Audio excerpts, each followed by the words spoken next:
पुढची बातमी पाहूयात। अमेरिकेचे राष्ट्राध्यक्ष डोनाल्ड ट्रम्प यांनी घेतलेल्या निर्णयाचे पडसाद हे देशासह राज्यावरही उमटणार आहेत। अवैधरित्या अमेरिकेत राहणाऱ्या भारतीयांना पुन्हा भारतात पाठवण्याचा निर्णय तसंच इतर धोरणांचा काय परिणाम होणार आहे या संदर्भात अर्थतज्ञ अजित रानडे यांच्याशी बातचीत केली आमचे प्रतिनिधी राहुल कुलकर्णी यांनी।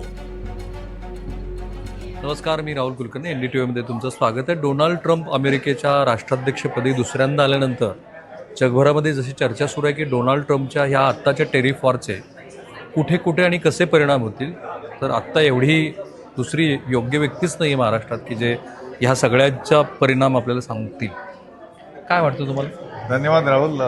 राष्ट्राध्यक्ष दुसऱ्यांदा निवडून जे आले त्यांना ॲक्च्युली बहुमत जास्त मिळालेलं आहे यावेळी, आणि त्यांची जी काही धोरणं आहेत, टॅरिफ असो म्हणजे शुल्क, आयात शुल्क किंवा इमिग्रेशन वरती, किंवा परदेशी जी युद्ध चाललेत युक्रेन वगैरे, म्हणजे तिकडे अमेरिकेचा किती हस्तक्षेप व्हावा, किती त्याच्यात खर्च व्हावा, या गोष्टींवर ॲक्च्युली त्यांना समर्थन करणारी जी लोक आहेत अमेरिकेत ते म्हणजे बहुमतापेक्षाही जास्त आहेत। तर गोष्ट अशी आहे की ज्याला ते म्हणतात रेसिप्रोकल, म्हणजे सपोज काही देशांमध्ये आयात होत आहे, आम्ही तुम्हाला अमेरिकन बाजारपेठ तुम्हाला तुमच्या स्वाधीन करतो, म्हणजे कमी आयात शुल्क लावतो, आणि आमचा माल ज्या तुमच्या देशात जातो तेव्हा तुम्ही जास्त शुल्क लावता, त्याला आपण मराठी म्हणजे इंग्लिशमध्ये टिट फॉर टॅट जे म्हणतो।